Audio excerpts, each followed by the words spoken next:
The president facing new challenges as more prominent Democrats ask him to drop out of the race. They say he's sure to lose while dragging his party down with him. He is now at home in Delaware, self-isolating with a case of COVID-19, off the campaign trail and out of public view.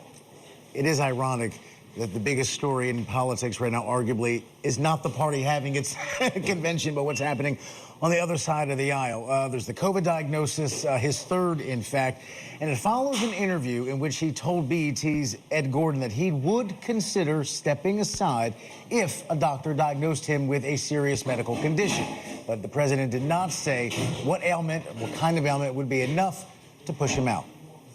Would you be willing to even look at the idea that if you get in, perhaps in a year and a half or two, you would look to your, in your words, very capable vice president to carry it over the finish line? Well, look, only if I was told that there was some medical condition that I had. And that's not the case. So, but I understand what people say. Look, I'm only 3 years older than Trump, okay? And I think I'm in a little better physical shape than he is. Now, the growing pressure on President Biden to step aside comes as Republicans prepare to wrap up their convention with plenty of fanfare tonight. Democratic strategist Van Jones weighing in, saying the current imagery surrounding the two parties is providing a stark contrast. A bullet couldn't stop Trump.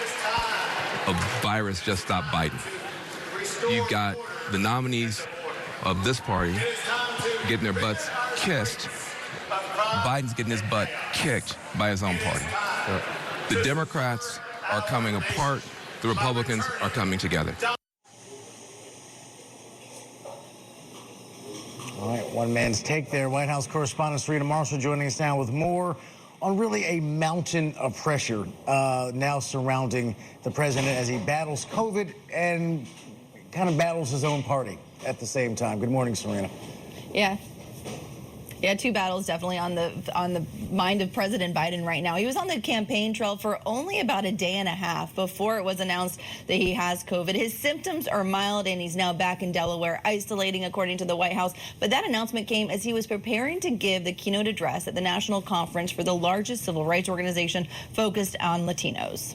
The president has been at many events, as we all know, and he just tested positive for COVID. He said to tell my folks that we're not going to get rid of him that quickly.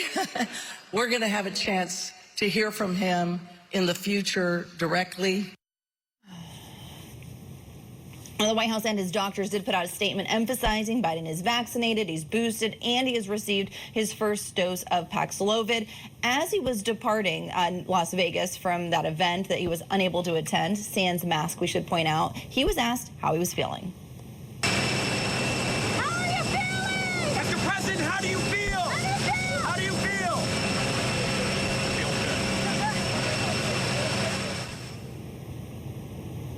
And now COVID has been surging nationwide. His HHS secretary has also been diagnosed. But this diagnosis for President Biden has now forced him to sideline himself from the campaign trail, where he was hoping a strong showing could quell the calls from his own party for him to drop out of the race. So far, 1 senator and 20 House members have made the call for the president to stand down in the 2024 election, including now Speaker Pelosi's protege, Representative Adam Schiff. He's the latest Hill Democrat to make that call. And former Speaker Nancy Pelosi, according to Politico, has told the president last week that he's dragging down the party. And now even top Senate Democratic leader Chuck Schumer, according to ABC, telling the president in a meeting on Saturday it would be better for the country if he ended his re-election bid. A Pelosi spokesperson told Scripps News that the former House Speaker has been in California since Friday and has not spoken to Biden since, not addressing the crux of the reporting there, but Schumer's spokesperson telling us that unless ABC sources Senator Chuck Schumer or President Joe Biden,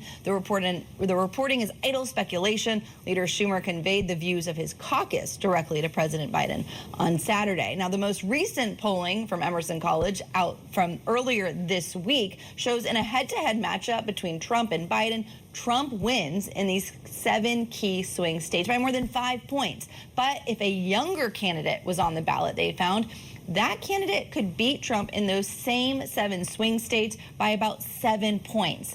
That perhaps leading to a small shift from the president that he's willing to listen to concerns of new and worrying polling data. The New York Times is reporting via unnamed sources that accounts suggest that Mr. Biden, privately at least, is striking a more open-minded posture than he did last week when he lashed out at a number of House Democrats who pressed him to step aside. But also, that reporting emphasized there's no sign that Mr. Biden was changing course at this point officially. But the White House is emphasizing that the president not going anywhere. A spokesperson, Andrew Bates, for the White House, saying the president told both leaders he is the nominee of the party, he plans to win, and he looks forward to working with both of them to pass his 100 days agenda to help working families. But Rob, Jay, with Biden out of the picture, at least for the next few days, it's hard to see how the campaign can combat the flood of concern that's coming from within their own party. You guys? And it just seems like all of these high-level meetings happened in the last few days.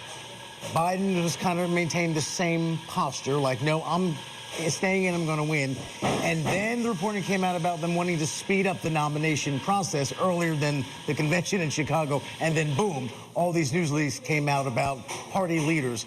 So I know it's a lot to follow here, but are you getting the sense that this stuff was leaked because Biden behind the scenes is still saying, I'm not going to go? They're even pushing back on the more receptive part, saying he's not more receptive to leaving, he's just willing to listen, which I know is maybe a distinction about a difference, but it's softer language. What do you make of what's actually going on?